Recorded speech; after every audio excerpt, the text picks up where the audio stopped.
You're listening to the Good Old Boys Fantasy Football Podcast. Now here's your hosts, Kevin, Derek, and Alex. Alrighty, welcome in, ladies and gentlemen, to another episode of the Good Old Boys Fantasy Football Podcast. I am Derek, and joined as always by your co-host Kevin. Kevin, how are we doing tonight? Doing good, man. Solid week. I mean, we saw Lamar Jackson, not a ton of yardage on Thursday night, right? But he got the 4 touchdowns. Mark Andrews found the end zone twice. And now the Miami Dolphins have a GM search to be underway, and I think a new head coach search here pretty soon too. But outside of that, good week, but definitely glad to be getting into week 9. This is proving to be almost just as difficult as week 8 was, just in some different ways. Lots of injuries creeping up here. So, a lot of guys returning from some injuries too, it looks like. Yeah, we got some guys returning, and we definitely have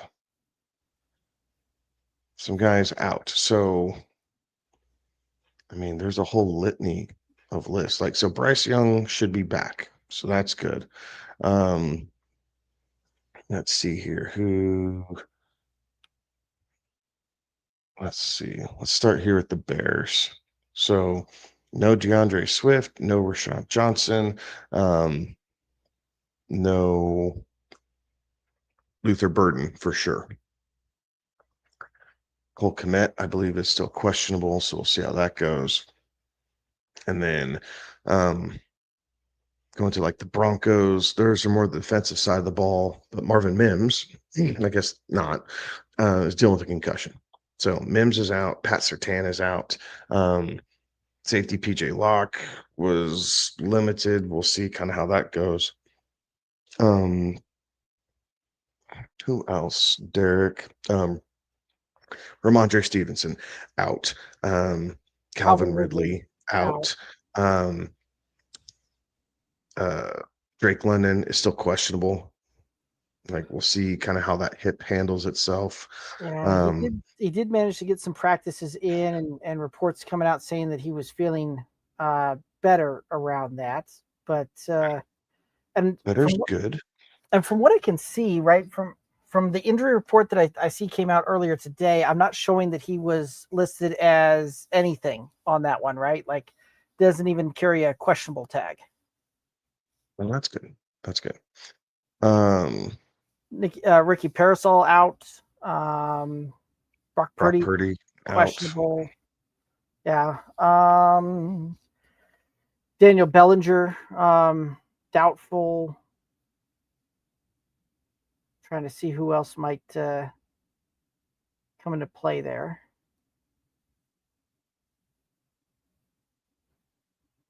Calvin Ridley and Rashid Shaheed are both questionable. Travis Hunter went to the IR. Yeah, that kind of came out of nowhere. Right. But it was, I saw reports earlier today where it was it sounds like you missed injury in the ACL, but went to IR, and I was like, I didn't realize that was what they were really trying to even look at on that one. Isaiah Pacheco out, which that actually probably just, clears some things up in that Chiefs backfield a little bit more so. Yeah, so you're getting, so there's some gems to pick up here, right? TreVeyon Henderson finally going to get some run.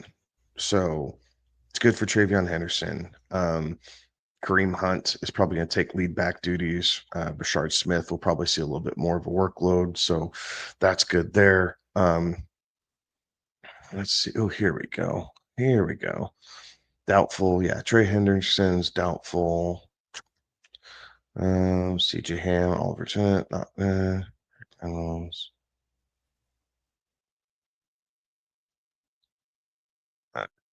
Ontavian Wicks, not that he's been a massive fantasy asset here, but there we go. Sorry, I'm scrolling through the list now. Yep. Dalton Schultz is questionable, in that one. I think we may have pretty well covered most of these. Son Haskins is out, so another Vidal to the moon week. Right. Tim Patrick, Pacheco, Josh Palmer for the Bills out. So more Khalil Shakir, and hopefully Keon Coleman. Did Terry you? McLaurin, I don't know if we mentioned him. I McLaurin. was just going to ask if you'd mentioned him because I know I hadn't. And then nothing has been set for the Cowboys Cardinals game. So hits and misses, right? Hits and misses, but it's just one of them things. So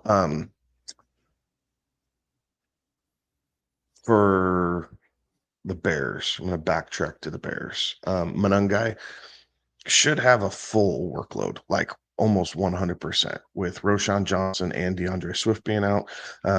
If you've held up to him, if you need some help at running back, Manungai this week going up against the Bengals, it's a pretty solid matchup.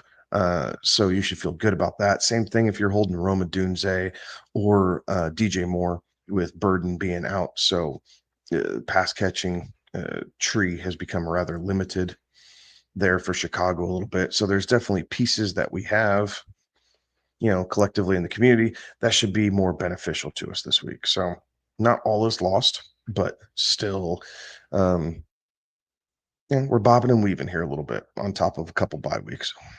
Right. It has certainly been interesting, and bobbing and weaving is about accurate there. So yeah, certainly some interesting maneuvers to make, right? But it doesn't seem like we're quite as hit as hard on some of these injuries this week as like last week, weeks prior to that. Also, right, not dealing with a Bimageddon on top of it. So that certainly helps tremendously on that, right? Because this week you've only got the 4 teams on bye with the Browns, the Jets, the Eagles, and the Bucks all on bye. So not the 6 that you had last week. So the Ravens managed to collect themselves a little bit of fineage on how they dealt with the Lamar injury, apparently. So that was an interesting thing to see come out as well, where they were. I didn't see that. Yeah, they apparently the Ravens got fined $100,000 for violating the league's injury report policy on how they listed Lamar on last Friday's practice ahead of the Week 8 game. So, okay. But they managed to avoid not losing draft picks because of they deemed it wasn't to try and gain a competitive advantage, and it was just an oversight type of deal. So, and quite frankly, for $1 billion organization, $100,000, they lost out on concessions for a game. Right. Yeah. That's terrible. Right. Up the head. Yeah. Like somebody else losing, having $10 fall out of their pocket. Like, so Exactly. just kind of put that in perspective. But so yeah, certainly some interesting things kind of playing out there and how that's going to look and work. So, and again, guys, right, this is the old Friday Night Lights, the Bet Set Snap. And if you have questions, concerns, comments, let's throw those in the chat. Let's go ahead and talk about those, and let's help get some lineups set and try and march towards those cash and trophies this weekend. Anything that you want to hit up, or anything you want to talk about before we start diving into the chat? Let's see here. No, let's dive in. I don't have anything off the top of my head that's earth shattering. All righty, here we go. Terry over on YouTube asking best flex option, full point PPR, Sutton, JMC, Parker Washington, Josh Downs, or is that Michael Carter? Yeah. Michael Carter Monday night. I say, didn't Michael Carter just get released? Yeah, they signed him right back. Oh, okay. I missed the signing back. I saw the got got released, but didn't see the sign back. Sutton, JCM, Parker Washington. Parker Washington's interesting because of the Travis Hunter being put on IR. So it is interesting. I still think it's Sutton. And it's not a great feeling for Sutton, but I do think it's Sutton. Downs does have some interesting, like you could pivot to Downs, I think, and try and play that, if you will. But I don't like Michael Carter. Bam Knight's going to be kind of holding that show down. I don't like JCM. He's only had 3 weeks where he's been above 10, like 10 and a half PPR fantasy points. So the love affair is kind of wearing off a little bit. Sutton's got a really tough matchup going up against Houston, but the Broncos offense, if we're believing that they kind of found its flow a little bit, I think Sutton has a fairly safe floor going into this. Downs probably has a higher ceiling, Terry. So it depends on kind of what you're looking for. If you're looking for knowing that you're going to, bank, somewhere in that 8 to 12 point range, Sutton's your guy. If you're needing something closer to 15 to 18 points, you need to be playing Downs and hoping that he gets behind the Steelers defense. Right. It's kind of interesting though, right? So I started, right, because like I said, I saw that they'd released Michael Carter and then I missed the re-signing, but apparently after they've re-signed him, he's been working with the starters at practice on both Thursday and Friday. And several different outlets reporting that he took first team reps Thursday and Friday. So interesting on that one. And apparently kind of their depth squad that they're looking at has Michael Carter listed as number 1, DeMarcado listed at number 2, and Bam Knight at number 3 on there. So I'm not believing that. Yeah, that's personally. very interesting. Right. It's what have they shown us? And they've shown us that Michael Carter's kind of the second one off, no matter who the other guy is. Bam Knight has shown more pop than DeMarcado did. Again, the Cardinals have not run the football well all season long, so it doesn't matter. It didn't matter whether it was James Conner. It didn't matter whether it was Benson, DeMarcado, Carter, or Bam Knight. Any one of the 5. None of them were blowing the doors off of anything, right? You needed fall into the end zone. Maybe you get lucky with a really long run, something kind of like that. But the Cardinals' ground game has not been great. I get it. It's against the Cowboys, and that is a juicy matchup for the most part. But the best way to beat the Cowboys is through the air. Like, it's going to be the passing game, getting Harrison Jr. involved, getting Trey McBride involved early and often, and then seeing where you get with the likes of a Greg Dortch, Wilson. Wilson. They're off the other side. So this might be one of those games where the Cowboys defense actually looks better than what it is, just because and I've been on the record for saying this, I just don't have a whole lot of faith in the Cardinals offense this season. They've looked out of sync with Kyler for whatever reason. I felt like they looked a little bit better these past 2 weeks with Jacoby Brissett, which is crazy, right? Kyler is a better quarterback than Jacoby Brissett. I think everyone can agree on that. But the offense seems to be running the last couple of weeks better with Jacoby as opposed to Kyler. So something's got to give. Fair enough. Alrighty. Terry also asking best add Tootin, Bourne, Washington, Coleman, Michael Carter, or Corum. I want to say Coleman because I like the guy so much. Like, that's where my heart is there. Tootin, I don't think's a bad ad, right? Like if him and ETN go towards more of a 50-50 split and he continues to see some more opportunities, that's not bad. Kendrick Bourne's probably the safest ad because he's been the most consistently healthy player in the 49ers receiving group. Now, Mac Jones has not done any favors with the forward pass here the last couple starts. So there's always a gamble with that. But I would pass on Michael Carter. Blake Corum is interesting only if you're a Kyron Williams owner. If you don't have Kyron Terry, I wouldn't worry about him. So Right.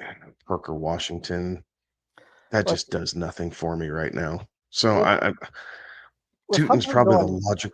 Go ahead.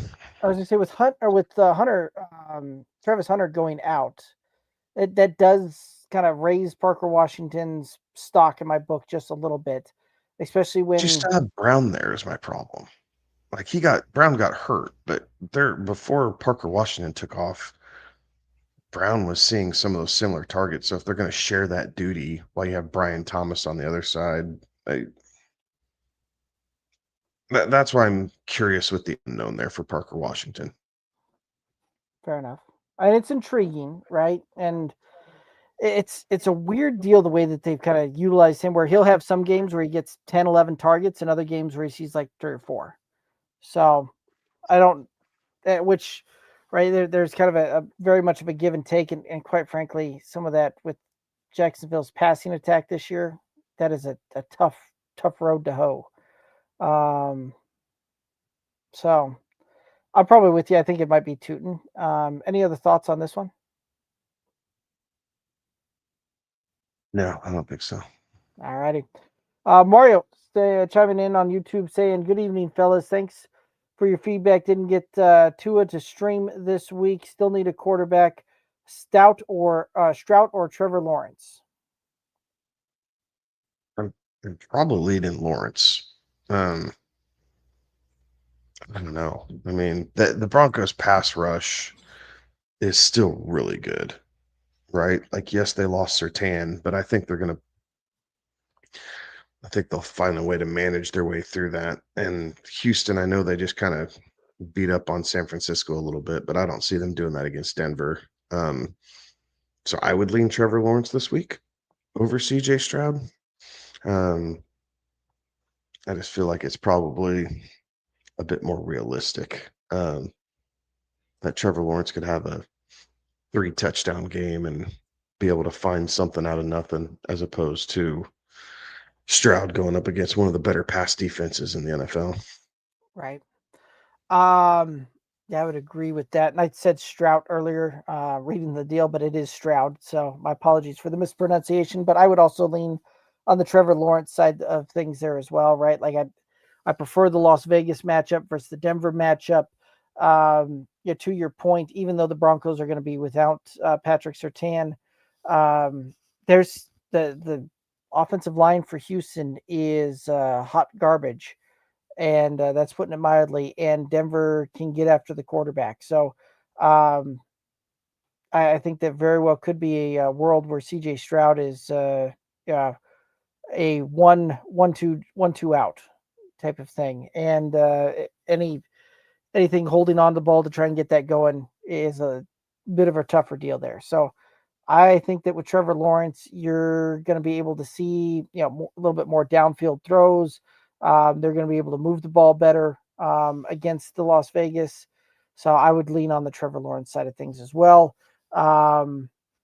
Any other thoughts on this one? No, I don't think so. Grizz over on YouTube saying, "Hey guys, would you take a flyer on Terrell Jennings or Tootin? 1.5 point PPR redraft. Thanks in advance." Go with Tootin only because we already know there's a place in the offense for him. Terrell Jennings saw a couple carries last week. Could have a couple more this week with Ramondre Stevenson being out. I think Rashad Tootin, like we've already seen packages with him near the goal line, right? With him getting into the end zone and being able to be on the field. yes, he's made his own mistakes, but both players are rookies, and that's kind of bound to happen. So I'm not necessarily holding that against Tootin. I, yeah, I think that's where I'm leaning here this week. Again, Vegas, I like better. I like the matchup against Vegas better than I like the matchup that the Patriots have against a Falcons defense that's probably a little underappreciated, but have their own problems. Right. Yeah, I think the fact that they signed Terrell Jennings to their active roster over the practice roster has everything to do with the fact that they want two running backs on the sidelines there. Um, if they really thought that the Terrell Jennings was the guy or was an answer for that, we wouldn't be seeing the Patriots and all the kind of the news and rumors coming out that the Patriots are super buyers here at the running back position ahead of the trade deadline. So, yeah, I would also lean on the Tootin side of things there as well. Any other thoughts here? No, I'd agree with that. All right. Jason, over on YouTube, start one, running back Kamara, Rico already starting Tet, Magungai, then start two flex, the other two running backs or Shakir or Wandale Robinson.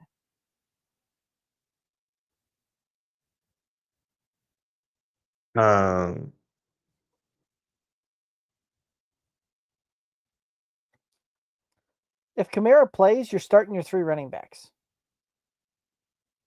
Really? Yeah. Rico, right, has done enough to prove himself in that Carolina that I'm still going to ride that hot hand, right?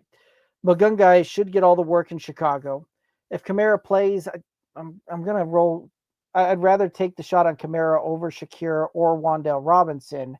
And then, right, if I ultimately have to start, if I've got to start three, I'm going to play those three running backs if they're all healthy and playing.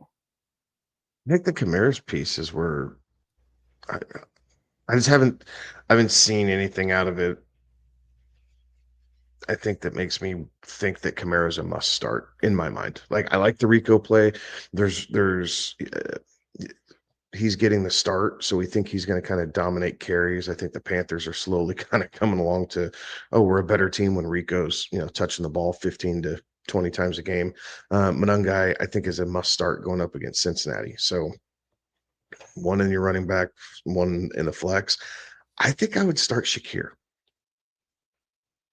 I think I want a piece of this Chiefs Bills game. And with the Bills being at home, I think I want a piece of that. Wanda Robinson scares me this week only because I have no idea how the Giants are going to function really without Cam Scadaboo. Like they're not going to have much of a presence of a run game. It doesn't matter what Tyrone Tracy and Devil Singletary do. They're not going to replace what Cam Scadaboo was giving that team. So does it give a little bit more attention to Wandell? Maybe. But it's not a great, they're not necessarily stacked with talent on the offensive side of the ball, being down Cam and Malik Neighbors already. So Wandell, I agree with staying away from, but I think I'd play Shakir over Kamara personally. Like I would take that gamble, but I would agree. Rico and Munungai, I'd play over Kamara right away. Okay. So certainly, and that one could get even more easily fixed if Kamara ends up being out and missing time, right? Like easy pivot at that point. But there you go, Jason. You've got a little bit of a split decision, but you've got the reasons behind it too. Jason chiming in also saying start one this week and or rest of season between Ertz, Fance, Theo, got Dart, TJ, Schultz, and Evan Ingram.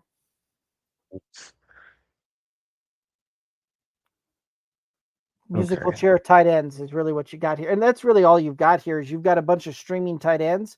So I'm not going to chime in and say, oh, that's your for sure rest of season starter, right? Like you're going to be streaming the position rest of the season, in my opinion. But week one, I'm gonna have to think about that. You got some thoughts on this one?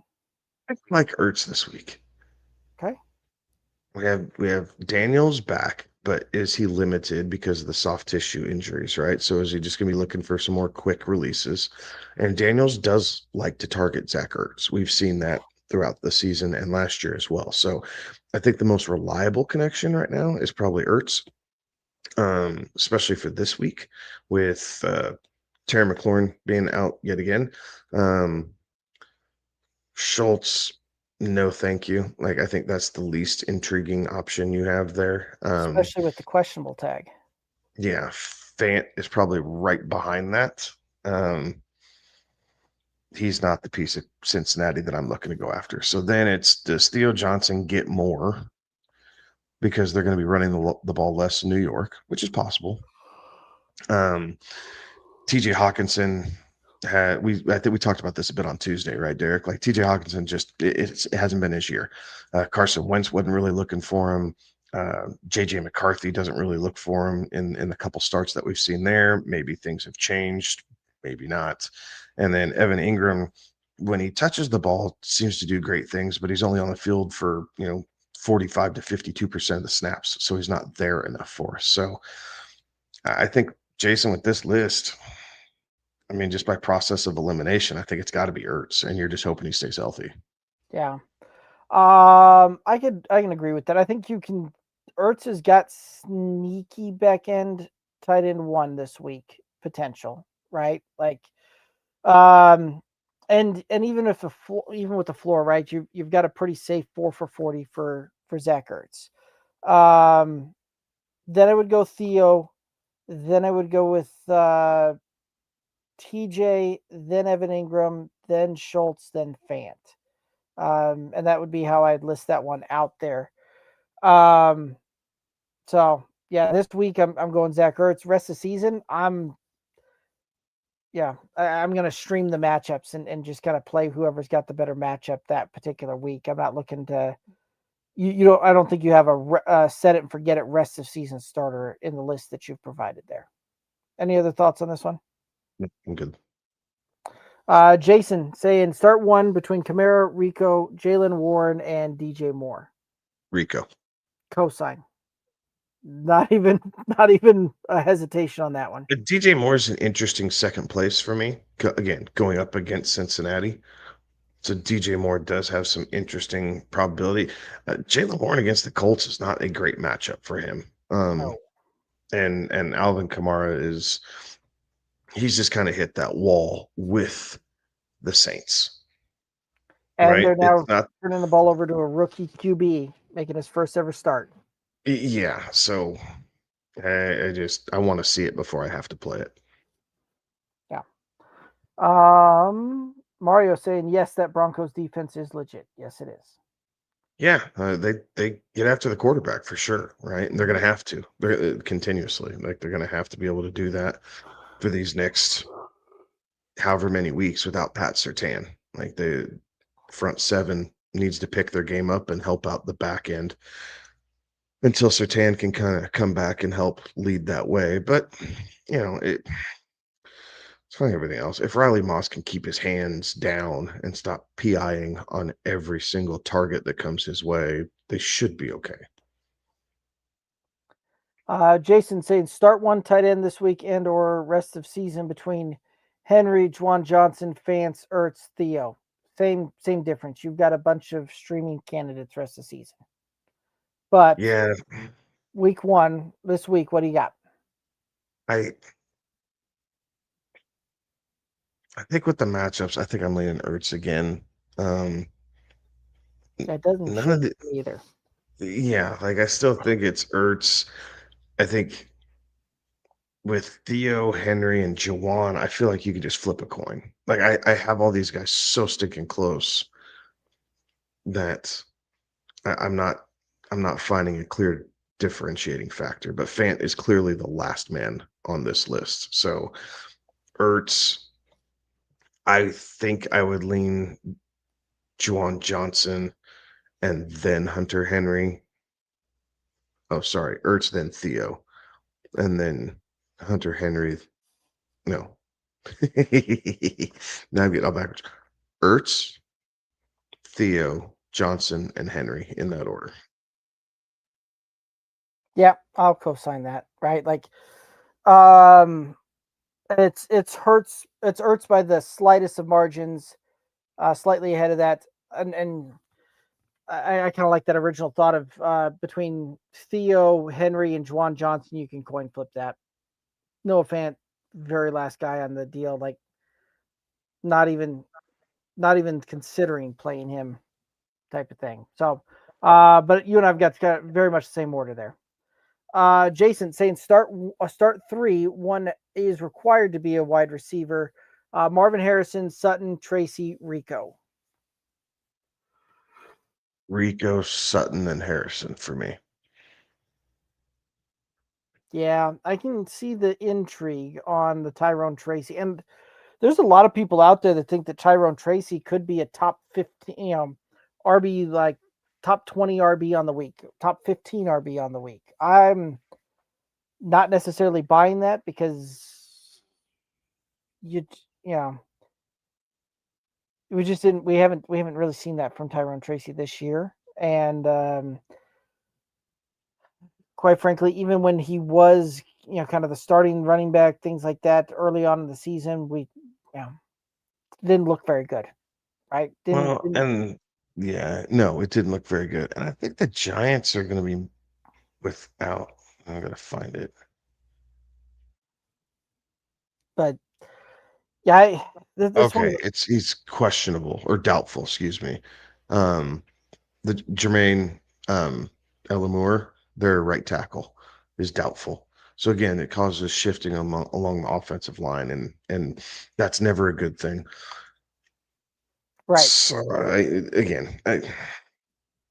I'm not buying Tracy. I have to start him in a couple really deep dynasty leagues.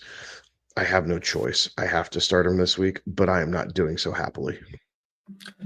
Right. Yeah, kind of similar boat there. I'm not.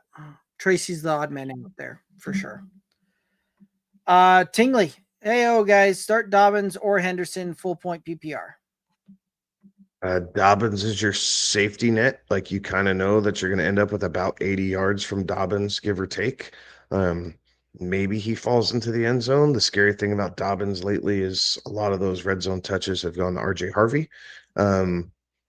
He's a little bit shiftier in those packages for the Broncos, so that one's a little scary.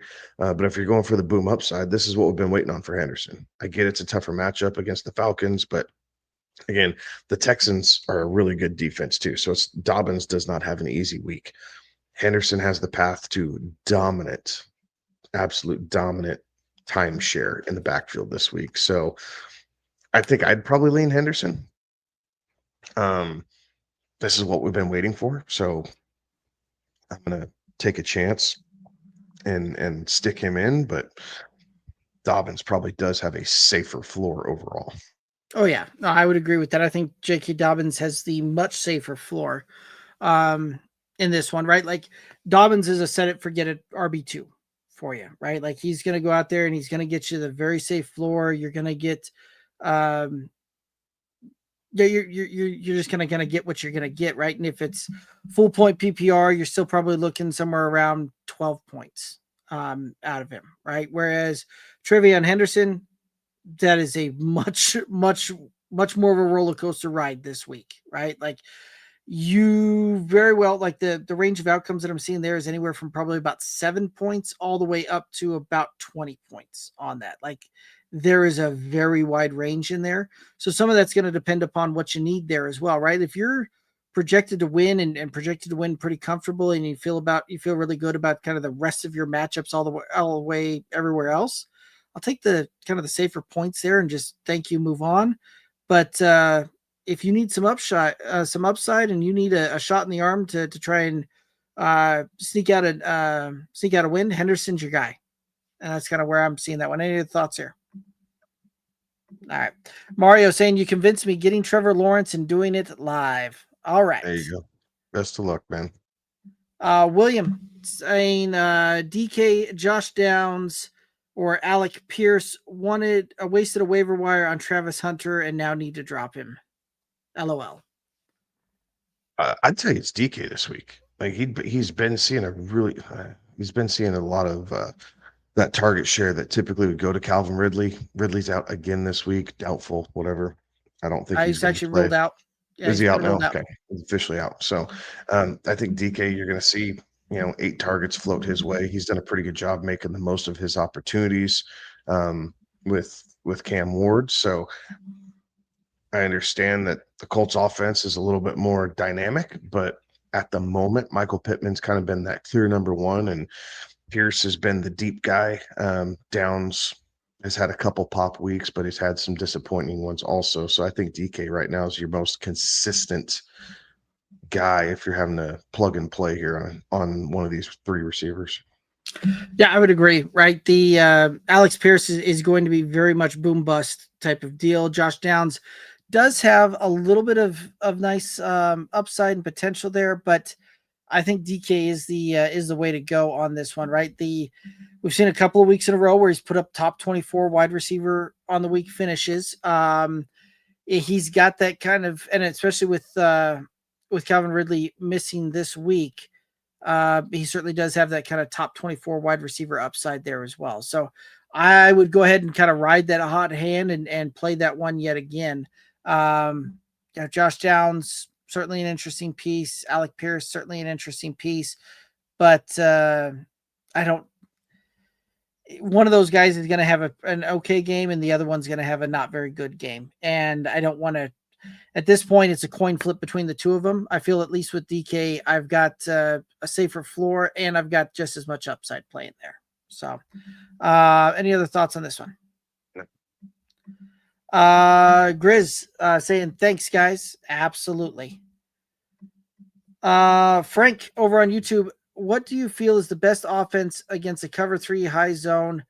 I personally think Lucky Jump Red 52. Frank, I like it. Woody the Badger, full point PPR rest of season, Parker Washington or Darius Slayton? I think it's Parker Washington. Darius Slayton keeps getting some opportunities. It hasn't really panned out. Wandale Robinson continues to be the guy that Jackson Dart's looking for. We've seen Theo Johnson emerge here in spots. So I think you're going to be better suited with Parker Washington. You'll have less disappointment. Yeah, cosign. It is certainly an up and down type of deal, but I agree on that one. Frank saying, I heard you talking about tight ends. If Flacco is playing, don't count Fant out. You seen what he did with Njoku. He runs a blue 32 man. Thoughts on this one? You're not wrong with how Cleveland was set up, but with Joe Flacco at quarterback for the Cincinnati Bengals, he is hyper targeting Jamar Chase. So if you're Noah Fant, even Higgins, you're getting 4, maybe 5 opportunities a game, maybe. The running game has also kind of picked up here over the past couple of weeks between Samaje Perine and Chase Brown. So it just Fant, it's not that he can't do it. It's that if I'm trying to minimize risk through bye weeks or whatever, Fant comes with a ton of risk because of how hyper-focused Flacco's been on Jamar Chase. So I'd rather go to more of an approach where, you can count on 6 quality targets to a Hunter Henry, right? Or a Zach Ertz. Zach Ertz is going to see 6 targets. And we know that there's a really good relationship there. So you're not wrong. He did great things with David Njoku in Cleveland. And then even in his limited starts, Harold Fannin, right? Like we know who Harold Fannin is in large part because Joe Flacco, was able to feed him the ball. So you're not wrong when he was in Cleveland, but it's a different offensive philosophy in Cincinnati, and the tight ends typically are not very high on the pecking order. Right. Well, and not only that, right? Like since Joe Flacco has been under center, we've seen a few games on that, right? Noah Fant hasn't had over 4 targets. Right. And the fantasy relevance just really isn't there. Whereas when you saw David Njoku and Joe Flacco play together, it was David Njoku that was getting those hyper targets that are now going to the Jamar Chase side of things with Cincinnati. Right. Like the in that Cleveland offense when those guys were playing, that's where Joe Flacco was kind of locked onto and just hyper targeting week in, week out. This is not the case in Cincinnati at all. And right, if I'm going to take a guy that's going to go out and his ceiling is 4 for 40, which is about what Noah Fant's ceiling is on any given week, I'm going to take the guy that his floor is 4 for 40, not his ceiling is 4 for 40. So Noah Fant ceiling 4 for 40. Zach Ertz floor is 4 for 40, right? But Zach Ertz is more likely to see 6-7 targets throughout the week and out the game, as Kevin just mentioned there. And I believe in the Washington's offense to find a way to get into the end zone far more. And that is one of the things that Jaden Daniels will do is look towards Zach Ertz when they get down into the red zone. And if that's the case and Zach Ertz falls into the end zone, Zach Ertz is a top 10, top 12 tight end easily on the week. So that's kind of where I'm looking at and where I'm thinking on that one. Any other thoughts on this one? No, I don't think so. All right, awesome. William saying done and thank you for the back to the full point PPR rest of the season. Joe over on YouTube, PPR pick. Oh, okay. Sorry. Now I can read it. Full point PPR, pick one between Kenneth Walker, Dwaddle, or Dobbins. It's a good one.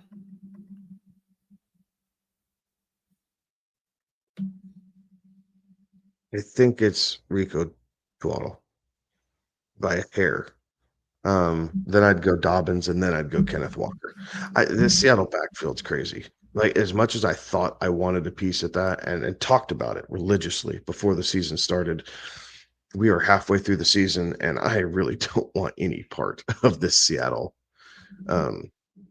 backfield. Like, Kenneth Walker gets him from 30 to 30, and then Zach Charbonnet sticks in, and he gets a touchdown and calls it good. It's maddening with Seattle here a little bit. So I would play Rico by a hair, then Dobbins, and then Kenneth Walker. Yeah, I would have Kenneth Walker at the end of mine as well, at the end of that list as well, for very much the same reason, right? Like, for whatever reason, they're okay running, letting Kenneth Walker have a whole lot of touches and basically get them down and inside the, get them down to about the 10 yard line. And then all of a sudden it's a Zach Charbonnet show, which, interesting deal there. But same time too, I do think that between Rico Dwaddle and J.K. Dobbins, very, very close, very, very similar, and it would be a coin flip. And these guys are within a half point as far as how I'm kind of seeing that one. I would lean on the Dwaddle side of things just because of the hot hand approach there, and he has certainly been been having better weeks going over the last few. So I'd ride a little bit of that hot hand, but I think it's very, very close between Dwaddle and Dobbins. Kenneth Walker would be the third man in that particular case. Any other thoughts on this one? No, sir. Grizz, I have to drop one to move Puka out of IR spot between Fannin, Baker, Tank Bigsby. Stafford is the other QB. Juwan is the other tight end. And I'm a Saquon owner, keeper league. Thanks again. That's the kicker, right? As a Saquon owner, I think you need to keep Bigsby. If you weren't a Saquon owner, I'd tell you to cut him loose. So Stafford and Baker, I think it has to be Fannin. And then you're just playing. I'd rather play tight end roulette than worry about a quarterback if Matt Stafford goes down. Like, again, part of it's his age. He's been healthy to this point, but he had the back issues preseason. He's had the back issues throughout his career, or at least over the course of the last 5-6 years. So I think you want another quarterback on your roster, and Baker is a great pivot off of Matt Stafford if you need it, or in any given week. So I would tell you it's Fannin, begrudgingly, but I think that's who you drop to get Puka in. Yeah, and I mean, this week's a little tough, right? From the standpoint that, and with all of those guys on bye, with Fannin, Baker, and Tank Bigsby to it. Yeah, if the Buccaneers weren't on bye, I'd tell you that Stafford's the guy to drop and you just move on there, right? But I think Baker's a guy that you're not going to be able to get back off the waiver wire. Fannin's an interesting one, right? But this is probably one of those that Fannin's a back end tight end 1, top end tight end 2 rest of the season. So there's a good chance that you could potentially add him back in, next week on the waiver wire. But this is also one of those that I would agree with Kevin that you don't necessarily want to drop Tank Bigsby, especially with some of the injury reports that we saw coming out on Saquon there. But this is also one of those that your league and you know what that looks like. And if there's a chance that nobody's going to make a run at Tank Bigsby, then I wouldn't necessarily mind doing that. And then when the waivers run, I drop Stafford, pick up Tank, handcuff my running back, and I move on there. But I think the smarter move is probably to drop Fannin, and you can play the tight end roulette. Or there's a good chance too that when waivers run this next week, you can drop Stafford and pick Fannin back up as your tight end. So, any other thoughts on this one? Or Juwan. Drop Juwan and pick Fannin back up. Yeah, that would be another call too. Actually, I like that one better. I like that call better. Terry saying Daniel Jones or Joe Flacco this week. Jones. Yeah, I would agree. As much as Flacco's been interesting, right, or here over the last couple of weeks, and he's put up some really good performances, like QB6, QB7. Daniel Jones, I think, is still the way to go. Joe Flacco is dealing with a bit of a shoulder injury, right? I believe he missed some practices throughout the week. That while all the reports are kind of coming out saying that it's a minor deal, but this is again one of those that I want the healthy quarterback, and I want the quarterback that's done it all season long at a high level. So I'm going to take Daniel Jones. Any other thoughts on this one? Sure. JAC got offered 2 trades in 0.75 PPR. I trade Kyron Williams and Aaron Jones and receive CeeDee Lamb and Kenneth Walker, or I trade Kyron Williams for George Pickens and Kenneth Walker.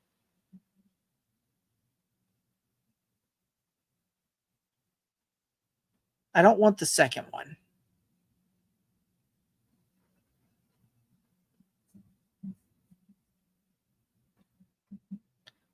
I don't know that I'm that big a fan of the first one either. Where are you at on this one?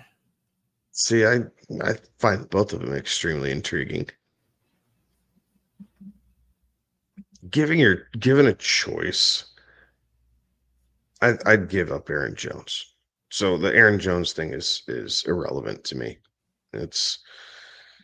I almost look at it as Kyron for CD and Kenneth, or Kyron for George Pickens and Kenneth, and I'd much rather have CD. I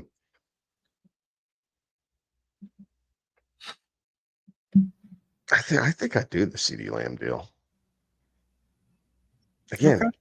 He's on an offense now. Next week's their bye week, right? So you gotta be careful with either one of these receivers, right? So the Cowboys are on a week 10 bye.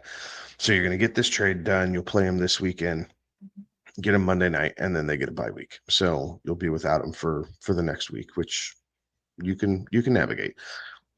But again, this Cowboys offense has to put up 30 plus points to be in a game. Has to. We are halfway through the season, and we have seen this like clockwork. If they don't put up 30 points, they're not in the ball game. So that means lots of touches for CeeDee Lamb and George Pickens both. But if you made Dak put his life on the line, he's throwing it to CeeDee Lamb, not George Pickens. So I'd lean it that way. The Aaron Jones deal, whatever. And Kenneth Walker, welcome to the agony, but honestly, it's more of a headache than Kyron, but it's less of a headache than what's going on in Minnesota right now. Like if you can get out of a Minnesota running back, be my guest with McCarthy coming back in there. I'm not loving that situation very much at the moment. So I think I'd do this for CD Lamb and Kenneth Walker. And then you just, hope that Kenneth Walker's able to, start breaking a couple long ones out from about 30, 35 yards while he's still in the game before they put Charbonnet in. Right. All right. I think you brought me around. Again, that's the best player in the trade. Right. No, and Right. CD Lamb's the best player in the trade. I understand, but if you feel like you have the running back depth, then go for it. all right. Yeah, all right. You talked me into the CD side. JC said that they win either way. He desperately needs a running back and has so many wide receivers. There you go. Terry, I made a trade, not that high profile like CD Lamb, but I made a trade in our home league this week with a guy who desperately needed a running back, and we horse traded a little bit and made things work, and but the same type of deal. I wanted a receiver. He needed a running back, and so we hashed it out and made it work. there we go. Terry saying pick one full point PPR, Pickens, London, Magungai. So with this injury thing with Drake London, he's instantly out for me this week. So do you like the idea of having someone playing Monday night and you want that in, or are you just going to take seemingly the 80% snap share that we expect Monangai to get against the Cincinnati Bengals? I think Monangai has the floor. I think Pickens has the ceiling. I could see it. I mean, the way I'd probably rank that one is I'd go Pickens, then London, then Magungai. Again, right, the London side of things doesn't worry me much from the standpoint we saw him came out earlier in the week saying that feeling better. Put up full practices to end the week here and is right now not carrying an injury designation. So, but I think Pickens is your ceiling play for sure. I'd like London this week. I think that's a prime matchup and we could see some fireworks there. You like London versus Christian Gonzalez? I think that we'll see some good things out of this. Okay. So I think I know you're trying to speak this into existence for our home league, but maybe a little bit. But I also think that Drake London is going to get plenty of targets on this one, right? Like it would not surprise me to see Drake London get double-digit targets in this game, even with his coverage on that, right? The last 3 games that we've seen him play, he's 10, 16, 10 targets. Like I think that there's a good chance, especially with Michael Penix back under center, that we see Drake London get 10 to 12 targets, and I'll take the volume on that one for sure. And so I think that Drake London has a very good game. I really like that George Pickens matchup though. And to your point, the Cowboys have got to put up a ton of points. So George Pickens is certainly the ceiling play on that one. Drake London I've got as a second, right? Not a close, not a distant, but a close second. And Magungai probably has the safest floor on that one, but he's sitting third for me on in these particular 3 pairings. So any other thoughts on this one? No, I think we made it worse for him. I mean, it's just one of the situations where you and I just, we just have differing opinions on it, right? But right. Well, yeah, I have London third on my list, and it's more of a coin flip between do I want the floor of Monangai or do I want the ceiling of Pickens? Okay. So again, Terry's a smart dude, right? He plays in a lot of leagues and listens in and asks a bunch of questions. But this is just one of those few times where we see it from different angles. Right. Well, and I know he takes our advice too with a grain of salt and makes his own decisions. So, which great way to do it. So Terry, you've got kind of our thoughts and our thought processes around that, and hopefully that helps a little bit. The Frogs over on YouTube, I need one between Hendy, Dwaddle, Woody, and Harvey. So I would eliminate Woody and Harvey immediately right now. Yep. It's more between Henderson and Dwaddle. I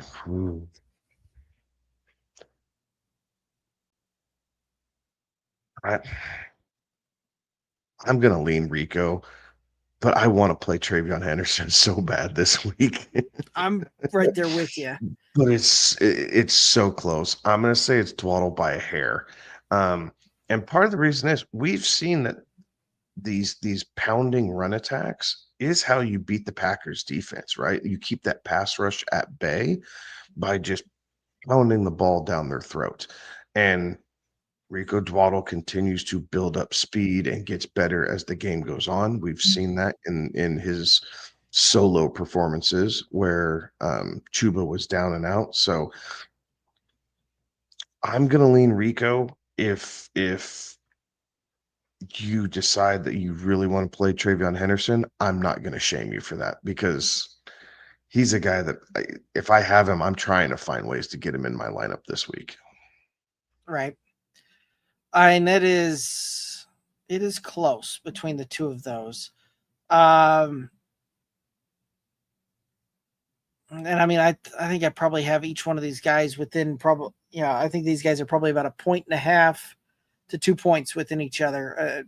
When I'm kind of doing my own rankings and looking through that, but I would give the nod to Rico simply because of the what we've seen and how it's translated onto the field. Right, we're anticipating that much bigger workload for Hendy and right again from some of the dynasty shares and all of that kind of stuff, trying to speak that into existence a bit. But I still would lean Rico side of things. Hendy, I want to see good things, and I don't know if that's clouding that a little bit for me, but I would still lean the Rico side, and I feel far more confident on that call than the Hendy side. Any other thoughts on this one? No, I don't think so. All right. Grizz saying thank you much. Most welcome. PC saying sit one full point PPR between Jalen Warren, Vidal, and Magungai. So got to sit one in the full point PPR. I'm sitting Jalen Warren. Yeah. Vidal's the smash yes on that one. Right? Like what we've seen and how that translates, workload, all of those things just point big yes and put him in. Jalen Warren has been interesting just because he's been just kind of a very consistent running back 2-ish for you, right? Like he's kind of perpetually just around RB24. So if you need a safe floor, I think that Jalen Warren can provide that for you this week. It's not a great matchup, but right, even against other not very good matchups, we've seen him manage to just kind of sneak in there and get it done. Magungai, again, I think that he'll have a very good game, very safe floor, but I think he has a little bit more ceiling than Warren, right? So if I need that second running back to have a little bit more ceiling, I'm going with Magungai. If I need a little bit safer floor, and I'm going to probably lean the Warren side there. So, but Vidal's a definite smash yes and start him there. Any other thoughts on this one?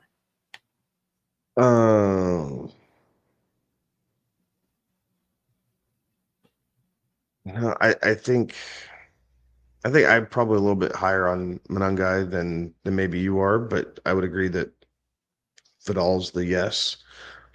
I would have Manungai over Jalen Warren. I'm projecting game script into a lot of this, right? Like I don't feel like the Bears are the team that's just gonna run away and do nothing with it. But I do think that they're a bit more balanced this year than what we thought preseason, right? Again, we're half a season in, like they are what they are, and the Bears have been pretty good about trying to stay balanced. DeAndre Swift has been a really good asset to have. Now you're taking all that volume, you're giving it to Mungai. The Steelers kind of do the same thing, but with the way that the Colts have been putting up points, I wonder if Jalen Warren is going to be game scripted out. And we're going to see Aaron Rodgers kind of forced to drop back and throw the ball 35 plus times. Sure, fair enough. Frank saying that I'm a butterfly in stream QBs, but feel like it's time to settle down. Is it Caleb, Love, Fields, Purdy, Flacco, or Rodgers?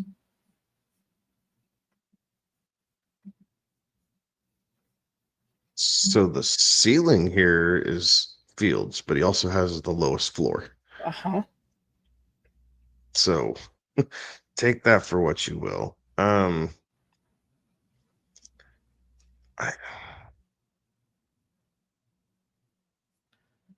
mean, all of these guys are kind of dime a dozen right there in the middle of QB2 range for me rest of the season, right? Like, yeah. None of these guys really scream it and run away with it. Purdy, we got to see him actually get on the field and playing football again to kind of sign off on that one, right? Like, this is one of those that this toe injury has lingered and then lingered and then lingered, and I'm thinking it continues to linger. We've seen him out in the field two games all season long. So, Yeah. I think I'm going to lean Jordan Love here personally. He's not turning the ball over again. He's been hyper efficient. It's not necessarily 350-yard passing games, but you're still seeing multiple passing touchdowns. So you're getting the touchdown upside. Like, he has a bit of a safer floor just with how Green Bay kind of manages their games.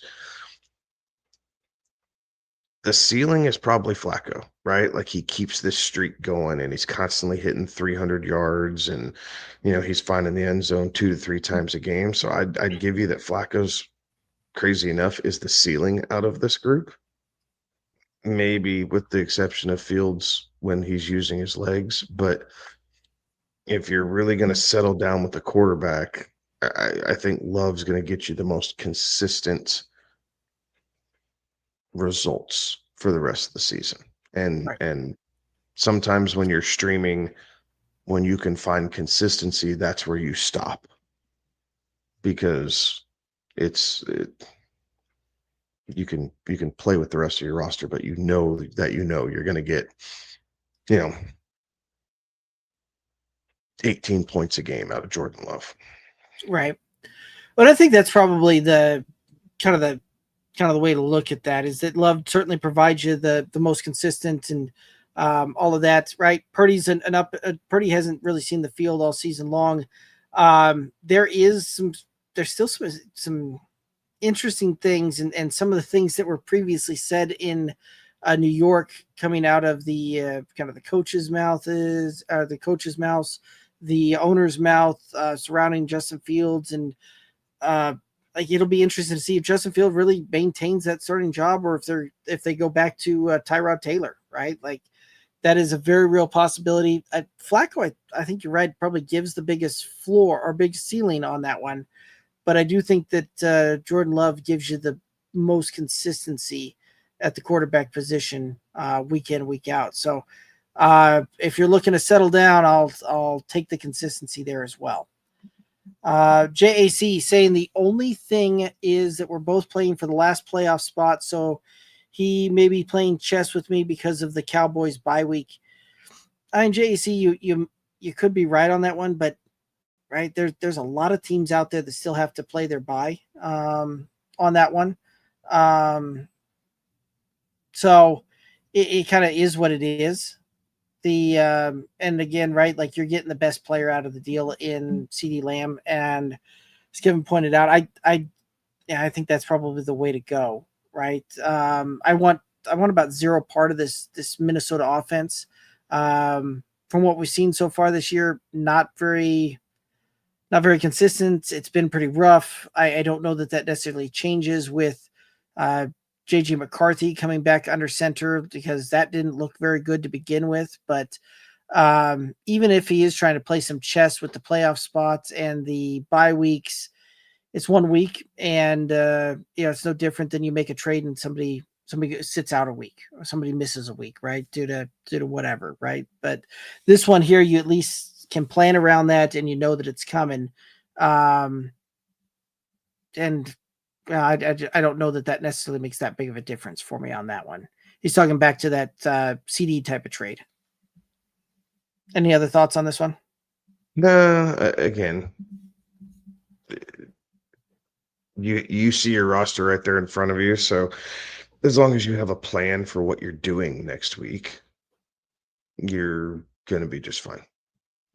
Okay. Again, Derek's right. It's 1 week. I know we're down the home stretch, but coming down the home stretch, you're getting the best player in the deal. And you're down 1 week with him, yes, but you get the next 3 weeks before the playoffs with him trying to, high point. And CeeDee Lamb can easily high point over Kyron.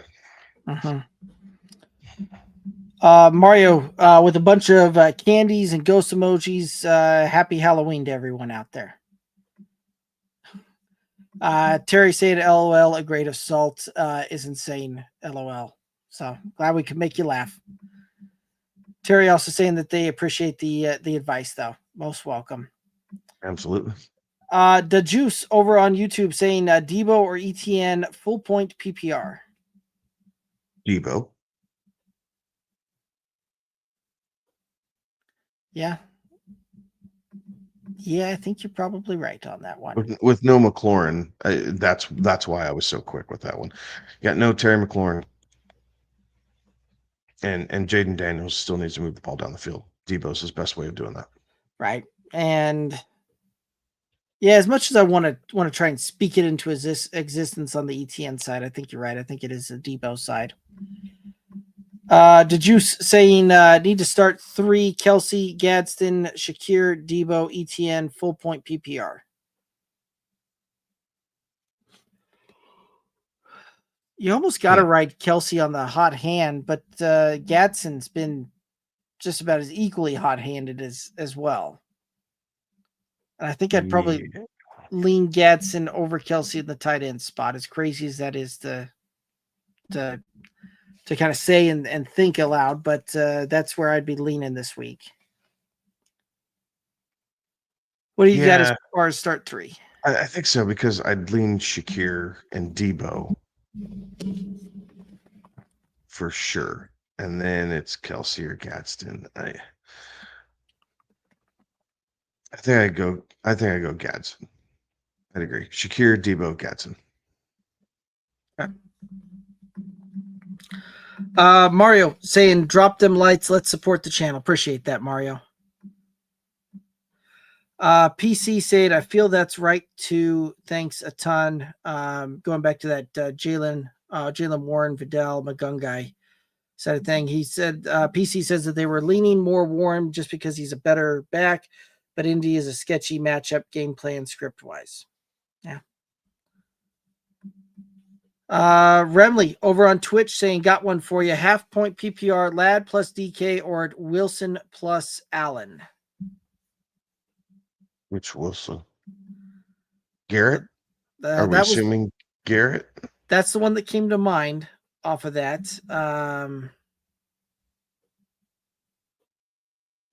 Remley, if you can for sure let us know which Wilson that is. But let's go ahead and for this exercise, until we know differently, assume that it is. Oh, there's the answer. Remley chiming in saying yes, Garrett Wilson. So Ladd and DK or Garrett Wilson and Keenan Allen. So you get a piece of the Chargers no matter what. So then it really comes down. If Ladd and Keenan are basically a wash. Yeah, I would agree with that. Are we in consensus about that? That it's basically the same?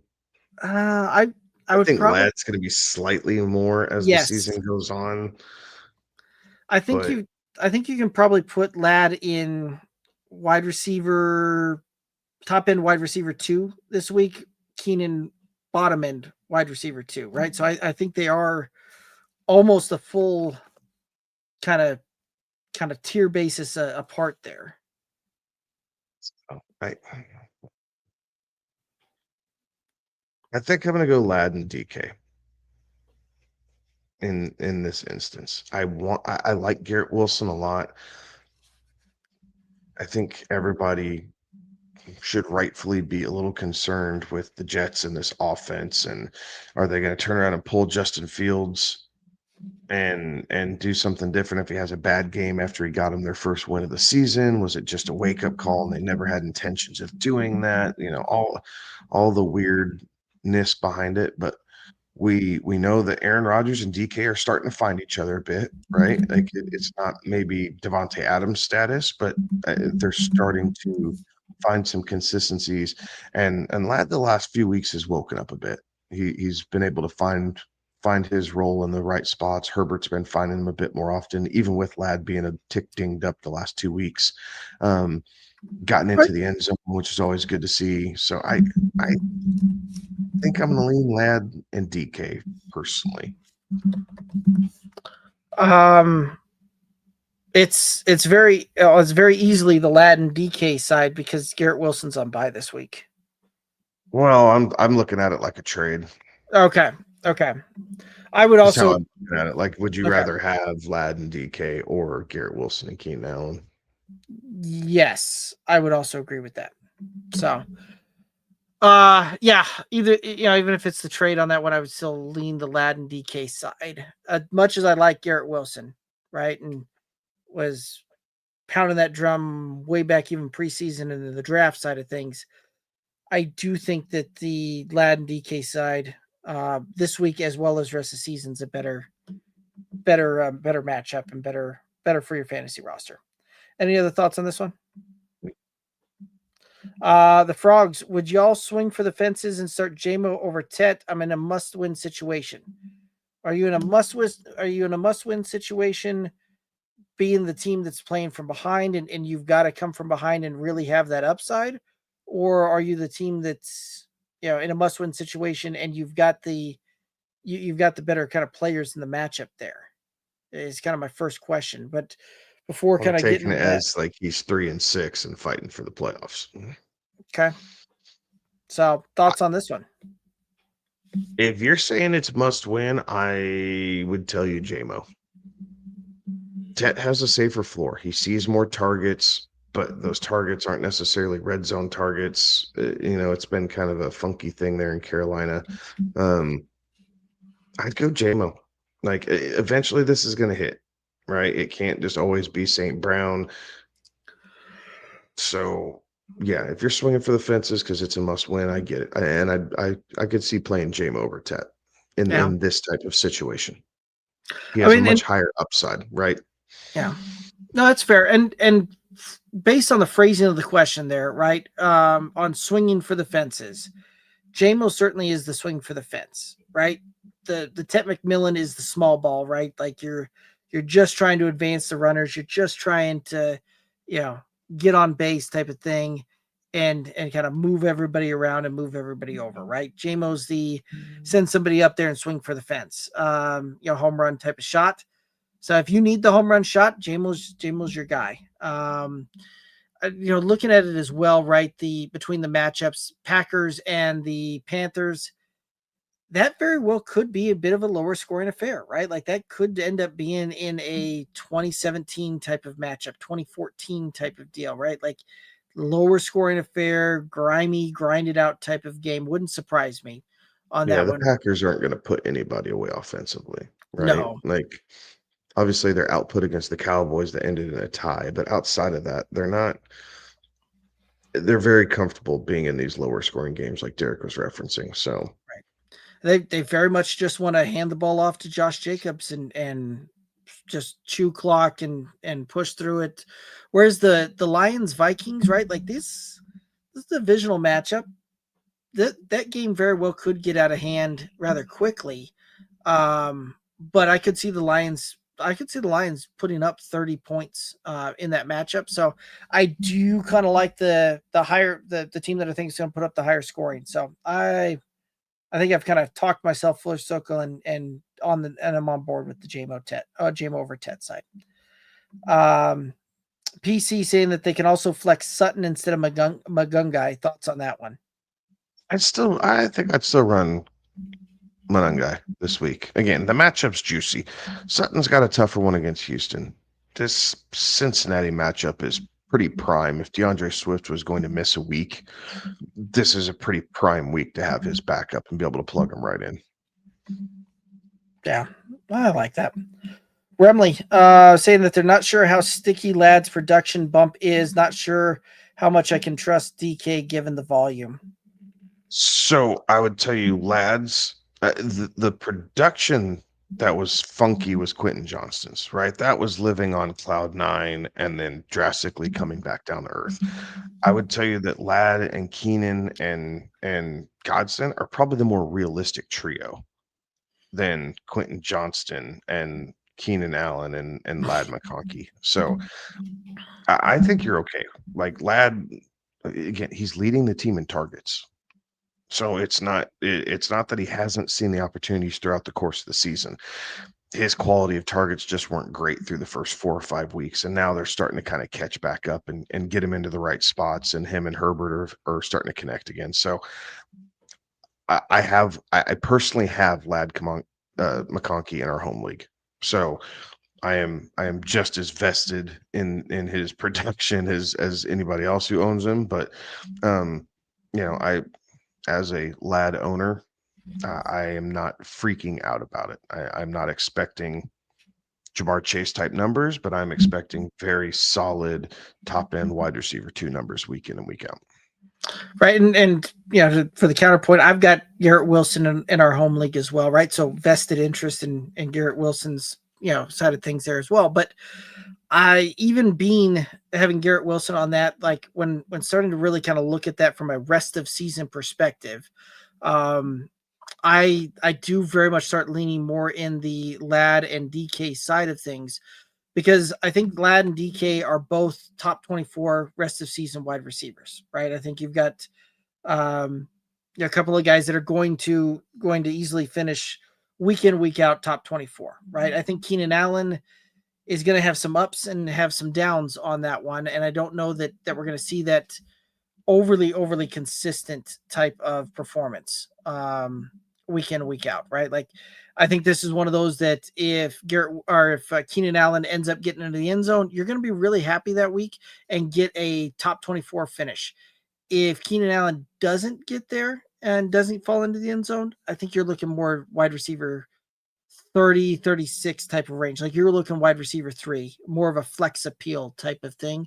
Garrett Wilson, I think, is going to be your pretty steady Eddie. That's going to be a mid wide receiver 2. So I think that Garrett Wilson probably has the kind of the best rest of season, most points out of those 4 players. But I think that Keenan Allen certainly brings that thing way back towards the middle. And I think that the kind of that combined wide receiver 2 production that I've seen out of both Ladd and DK rest of season certainly makes me lean that route. Any other thoughts on this one? No, Garrett Wilson he's the high upside. Yep. Right? Like he's the high upside in this deal between the 4 players. But Ladd's production or target percentage has probably been the most consistent out of anybody in this group, not named Garrett Wilson. And then DK, he's still the number 1 receiver. Like the Steelers are getting into a grimy part of their schedule where Rodgers is going to have to throw the ball. Like they walked through part of the beginning of the season for the most part, and he didn't have to throw it a whole lot and everything else. But their defense is not as good as it has been in years past. I think we've seen that here over the course of the past couple of weeks with how the Bengals and Packers both just kind of went up and down the field on them whenever they wanted. So it means Rodgers is going to have to do some more things. And realistically with DK, that's okay. Like we want DK Metcalf to get the ball, honestly, shorter targets because he can break targets and go. Like we don't want him trying to run fades and go routes. We want DK running slants, ins, quick outs, that type of thing to get by that corner and then beat the safety down the line. Yep. The Juice saying T ETN or T full point PPR. Thank you, gents. I'd lean the ETN in that route. Yeah, I'm gonna lean ETN on that one. I agree.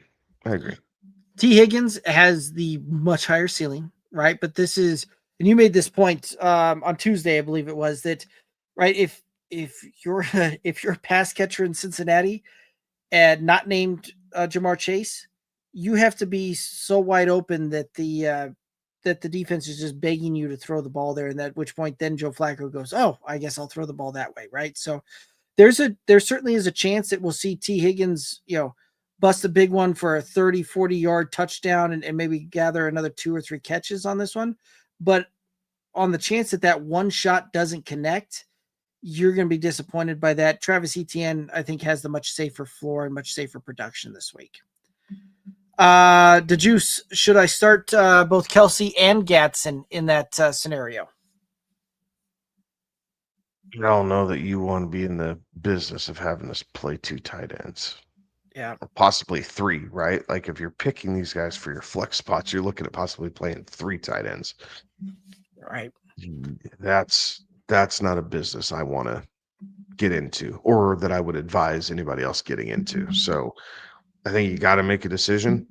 I think they're probably relatively close, right? So if you want both sides of that Chiefs-Bills game, then you're playing Shakur and Kelsey. If you just want a part of that game and then you're going to move on and say that Gadsden's been a little bit hotter here recently than Kelsey, again, coin flip, but then you move off of it. So they will be close. I don't think one's going to drastically outscore the other. So I don't feel like you're going to be missing out on, 5, 6, 7 fantasy points. You might miss out on 1 or 2. Yeah, I'll co-sign. One way or the other. Fair enough. Frank, over on YouTube, do you mind if I tell you my roster? I want to see if I need to upgrade or championship worthy. I'm in first now. Sure, go ahead and put it in there. We'll give you our thoughts on it. Mario asking if we tried to monetize the channel yet. Mario, if you've got some ideas, go ahead and send us some messages. We're open to suggestions. Remley saying appreciate it. They're 3-5 and a must win, so I'll take DK and Lad side for the Spirit bye week of this week, if nothing else. Yeah, certainly a good option there. Frank just the roster. Okay. Remley saying that it makes sense. The Juice asking, is Flacco playing? Signs are pointing to yes, right? He's still carrying the questionable tag, but this is one that signs are pointing to him playing. But I would also make sure that I've got a pivot or something that I can flow back on depending upon what that final report is 90 minutes before kickoff. Any other thoughts on this one? No. All right. Lin Su asking if they should drop Golden for Parker Washington. I think I would do this. We talk about this periodically on the show, and part of the frustration with the Green Bay Packers is they have so many pass catchers, right? So there's 4, 5, 6 different guys who are going to consistently kind of just get sprinkled targets. The most consistent target is the tight end, right? So if you have Tucker Kraft, that's about all of the passing game that you really need to worry about, unless you're in a super deep league, and then you can go like Romeo Dobbs. But with Christian Watson coming back, him and Matthew Golden, they run a lot of the same routes. Like, I'm still interested to kind of see how that plays in there. Jaden Reed's going to be should be coming back here in a couple of weeks, I believe. It's been a minute since I've seen the update on him. But then that just adds another mouth to feed in Green Bay. And this is a run-first team. At least that's what they want to be. They haven't been as efficient this year. But Green Bay, by nature, wants to run the ball first and then worry about passing it. Jacksonville, I think Parker could potentially be, a solid number 2 for that team going forward. We know him and Trevor Lawrence have worked out well together to this point as him playing kind of that third role. So, we'll see an update in targets and probably more consistent targets. Golden might have the ceiling, but Parker's probably going to get you there just based off of his ability to, see 6 targets a week as opposed to 3 for Matthew Golden.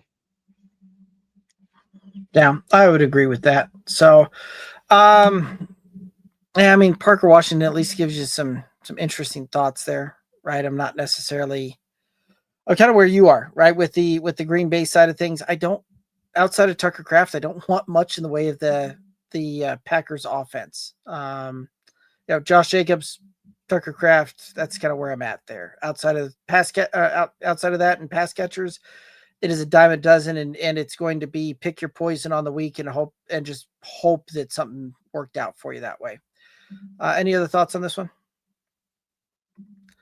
Tizzy over on YouTube, start Bam Knight or Trevion Henderson. Very concerned about the practice reports of Carter getting first team reps, then DeMarcado getting second team.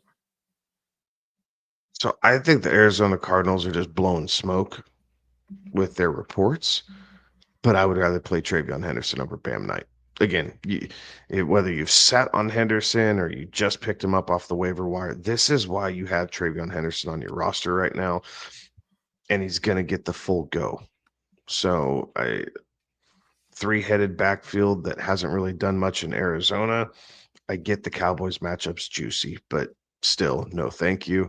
Travion Henderson, after a very efficient week last week, being able to kind of take the reins off and let him run the show by himself for a week. Yes, please sign me up. Okay. I would agree with that as well, right? Like this is this Arizona offense is one that has kind of sputtered at points during the year, and the running game has not really looked great at any real point throughout that. I'm of the same opinion Kevin is that right, like on the field when we've seen these in game time decisions, right? Like Bam Knight actually has some pop, has some juice, like actually looks good. Michael Carter, not so much. And DeMarcado is your pass catching back between the three of them. So that's why he's getting the second team reps. Is that's typically where your pass catching running back is going to get the work in practice there. Michael Carter was getting that work prior to that with when DeMarcado was missing some time there. But the other thing to look at there, right? Like I also get the reports there, but they were so convinced that Michael Carter is their guy that they released him to re-sign him to the practice squad, right? Like doesn't really necessarily scream that's now going to be our somewhere between releasing him to the releasing him and re-signing him to the practice squad to Thursday. All of a sudden, a massive shift in the building happened to have him having to be the first string guy going into this week. So I think part of the reason they released him is because there's only so many call-ups you can have with an individual player before you're forced to keep them on your active roster. Right. And so by cutting him and re-signing him, now he can bounce back and forth when Trey Benson comes back. Fair enough. Which that could be as early as next week. So, but yeah, I'm starting Trevion Henderson in that situation as well. Mario saying channel owner just has to request monetization once we. Mario, best bet have tell a friend and then tell 10 friends to go on and get the watch hours up. And that'll certainly help out the march towards the monetization on that one. So, Frank chiming in with the roster, main roster, no buys: Caleb Hall, Judkins, Flowers, JSN, Chase, Bowers. Seattle defense, Pinheiro, kicker. Bench is Sharbs, Chase Brown, Woody, Harvey, and Jamos, and Pearsall is on the IR.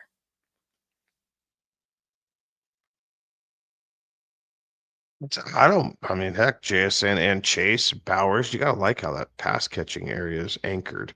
Mm-hmm. Tough week this week with Hall and Judkins both on bye. I understand that. So Sharbs and Brown are playing this week. Okay, fine. Really, I don't mind it. Like, and I don't know what I would want to give up to try and better my quarterback situation is really the only thing, right? Like, I mean, do you pair a running back heavy? So I mean, do you pair like a Charbonnet and a Woody up to see if you can grab another receiver just in case you need it, because JMO's not necessarily the model of consistency, and Parasol's been hurt more often than not this year. So maybe something like that. But overall, Frank, I mean, it's extremely competitive. If nothing else, JSN, Chase, and Bowers, when those three are hitting, it'll carry a lot of sins that the rest of your team may or may not have on any given week. Right. Well, and Flowers is certainly coming around there too, right? Like that's a really good option to have as your third wide receiver. Yeah, absolutely. And It's a very good zero RB approach. You right, did well with the drafting approach. right. So I don't know that it necessarily change much of anything. You can certainly can compete with this one. You got to have Cole, maintain and kind of do the performance we saw this last time out. Got to have Judkins bounce back and make sure that he's not injured long term. But overall, I think you've got a roster that you can compete with, and there's nothing that kind of comes out instantly saying that's go chase this. The Juice over on YouTube saying Kyler or Nick's 6-point passing TD. This week I would probably lean the the Kyler side of things, just from the standpoint that has a much better chance of getting a shootout. Thanks. I have zero faith in Kyler Murray right now. Zero. Fair enough. Joe saying non PPR pick 3 between London, Devontae Adams, Magungai, and Chase Brown.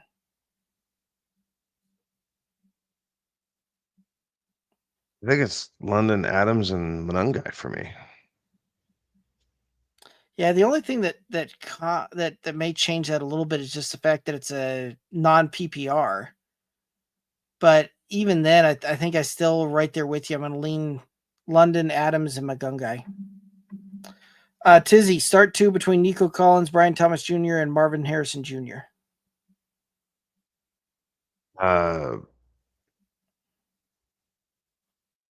Coin flip the 3 of them, to be honest with you.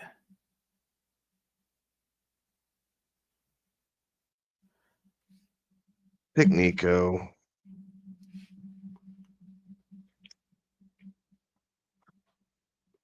Take Nico, and I think Brian Thomas Jr. and Marvin Harrison Jr. are the coin flips for me. Raiders or Cowboys. Again,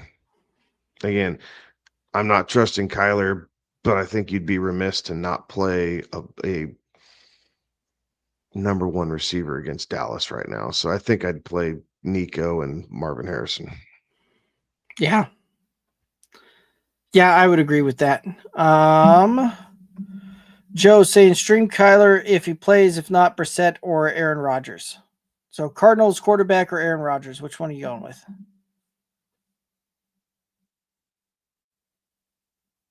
It's quarterback. Yeah, I would agree on Play the matchup. Play the matchup. I'd agree with that. The Juice saying Magungai or Shakir in a full point PPR.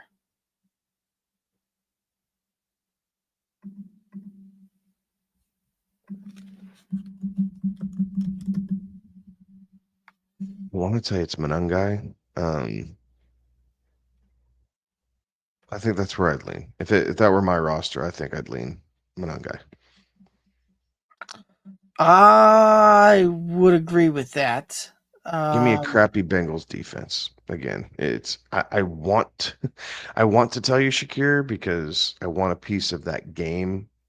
But if I'm being truly honest with you, it's Manungai going up. It's a really crappy Bengals defense. I'll agree. William, I think shares your opinion that they're tired of Murray. Hope Brissett starts. And Lin Sue says start Love, Nix, or Dart.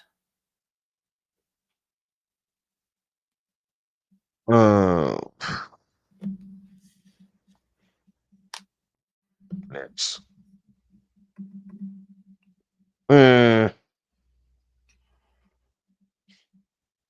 Never mind. Jordan Love by a hair.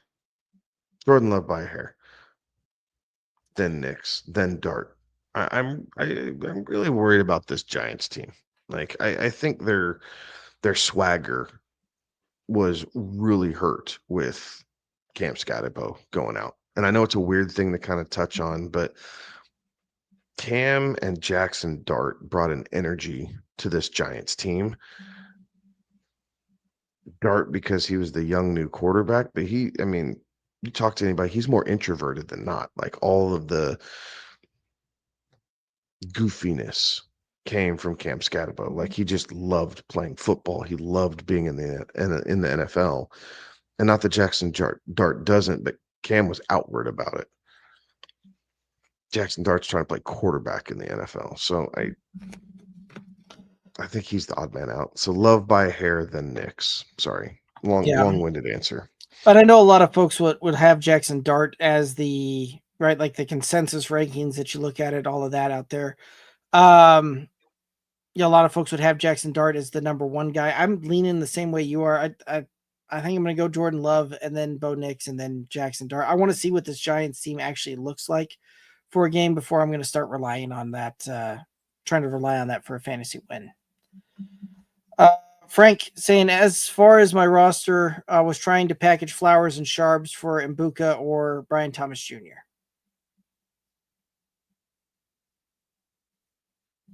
Yeah, if you can get Mbuka, that'd be great. Brian Thomas Jr. is interesting, right? Like you figure he's been through the down part of his season, and we'll start to see some of the ascension here on the back end. So that's definitely interesting. And I don't blame you for wanting to get out of the Charbonnet business or the Seattle running back business. I don't blame you for that. Yeah, I would agree. I like that move. If you can package Flowers and Sharps and get Mbuka, I really like that one. I'm not sold on the Brian Thomas Jr. bounce back on this one. I just don't know that I'm just not a believer in Jackson. Somebody now. Right. Well, fair enough. I just don't know that I necessarily want to buy into that one, especially if I can go get Mbuka. At this point, if I'm looking to move off of somebody's, I think Zay Flowers for Brian Thomas Jr. basically gets that done straight up.